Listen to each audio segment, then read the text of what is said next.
आपने अक्सर देखा होगा कि आपके दांत में दर्द हो रहा होता है, लेकिन लापरवाही की वजह से आप उसका इलाज नहीं करवा रहे होते और आप बार बार जो है वो पेन किलर ले रहे होते हैं। तो लेटर ऑन क्या होता है कि आपकी उस जगह में स्वेलिंग हो जाते हैं। ओवर द टाइम उस स्वेलिंग जगह से आपका वहाँ से पीप भी निकलना शुरू हो जाता है।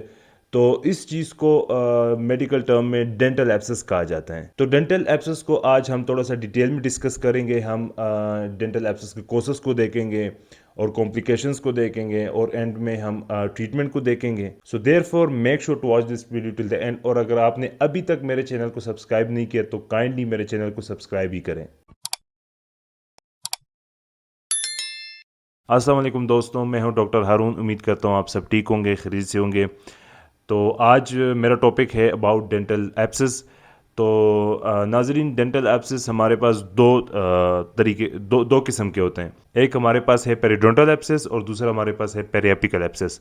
और पेरिडोंटल एब्सेस जो होता है वो ज़्यादातर अक्सर पॉकेट फॉर्मेशन से होते हैं। पेरिएपिकल एब्सेस जो हमारे पास होता है वो ज़्यादातर दांत के इन्फेक्शन से हो जाते हैं। और इन दोनों में जो सबसे जो कॉमन है वो है पेरिएपिकल एब्सेस। तो अब अगर हम इनकी कॉजेज़ की बात करें तो पेरिएपिकल एब्सेस जो है वो मोस्ट ऑफ द टाइम हमारी अपनी लापरवाही की वजह से होते हैं। क्योंकि आपके दांत को इन्फेक्शन हुआ होता है, लेकिन आप एक 2000 बचाने के चक्कर में आप डेंटिस्ट के पास नहीं जाते और अपनी मर्जी से जो है आप पेन किलर्स ले रहे होते हैं। और याद रखें, जो तबाही आपके बॉडी में या किसी भी इन्फेक्शन की सूरत में जो पेन किलर बना देते हैं ना, मेरे ख्याल से मुझे नहीं लगता कि कोई मेडिसिन आपको इतना नुकसान देता है जितना पेन किलर आपको नुकसान देते हैं। क्योंकि पेन किलर आपकी बॉडी के लिए एक किस्म का धोखा है, एक किस्म का बनाना रिपब्लिक है। क्योंकि पेन किलर क्या करते हैं कि आपसे ट्रीटमेंट डिले करवाते हैं।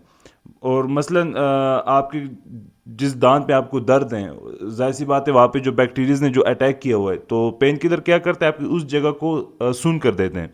तो उससे क्या होता है कि बैक्टीरियाज को मजीद मौका मिल जाता है आपकी बॉडी में स्प्रेड होने के लिए। नेक्स्ट, अगर हम साइंटिफिकली देखें कि पेरिएपिकल एब्सेस बनता किस तरह है, तो देखें जब आपको किसी दांत में आपको जब इन्फेक्शन हो जाता है, तो उस दांत में जो बैक्टीरियाज होते हैं वो ओवर द टाइम क्या करते हैं कि वो प्रोसीड करते हैं नीचे आपके जो बोन एरिया है या आपको जो बोन है उसको इन्वॉल्व कर लेते हैं। और उस बोन में वो एक अपना एक नेस्ट सा बना लेते हैं और उनमें फर्दर जो है वो रेप्लिकेट करते हैं और बच्चे दे देते हैं। तो क्या होता है कि वहाँ पे जो बैक्टीरियाज का जो रेप्लिकेशन है उसकी वजह से वहाँ एक मास बन जाता है और उस मास को पेरिएपिकल एब्सेस कहा जाता है। अब यहाँ तक तो ठीक था।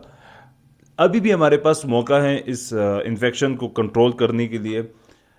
लेकिन अगर अब हम अभी भी लापरवाही करेंगे और डीड बन जाएंगे और ट्रीटमेंट नहीं करवाएंगे तो आपका जो केस है वो कॉम्प्लिकेशन की तरफ जा सकते हैं। तो कॉम्प्लिकेशंस में क्या होता है कि जो बैक्टीरियाज आपके उस डेंटल पेरिएपिकल एब्सेस एरिया में जो मौजूद होते हैं, उनको पता चल जाता है कि बंदा जो है माड़ा सा है, इसने अपने हेल्थ को सीरियस लेना नहीं है। तो वो क्या करता है कि आपकी टोटल बॉडी को खाला का घर समझने लग जाते हैं। वो बैक्टीरियाज क्या करते हैं कि मजीद आपके पेरिएपिकल एब्सेस वाली जगह से मूव कर जाते हैं और आपके जो चीक एरिया है यहाँ पे कुछ फ्री स्पेसेस होते हैं और आपके जो मैक्सिला का जो एरिया है वहाँ पे कुछ फ्री स्पेसेस होते हैं। तो ये बैक्टीरियाज वहाँ पहुँच के अपना नेस्ट बना लेते हैं और वहाँ पे जो है रेप्लिकेट करना शुरू कर जाते हैं। इससे आपके इन स्पेसेस में स्वेलिंग भी हो जाते हैं और इनका स्वेलिंग जो है वो थोड़ा सा ख़तरनाक सा होता है।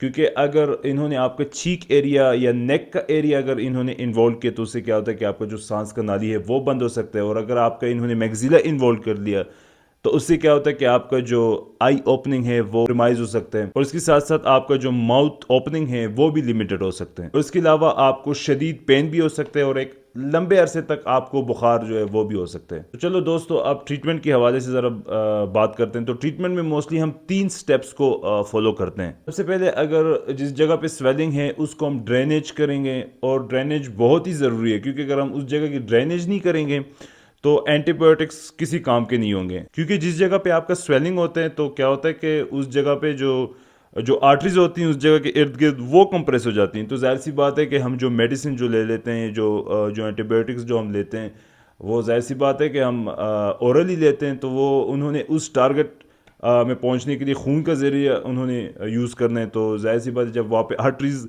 कंप्रेस होगी तो खून वहाँ पे नहीं पहुँचेगा, तो आपका जो एंटीबायोटिक है वो भी वहाँ नहीं पहुँचेगा और आपका जो हीलिंग का जो प्रोसेस है वो डिले होगा। तो ड्रेनेज के बाद जो हमारे पास जो ऑप्शन है वो है रिमूव द कोस। जाहिर सी बात है जो आपको जो मसला हुआ था वो तो आपके दांत के इन्फेक्शन से हुआ था।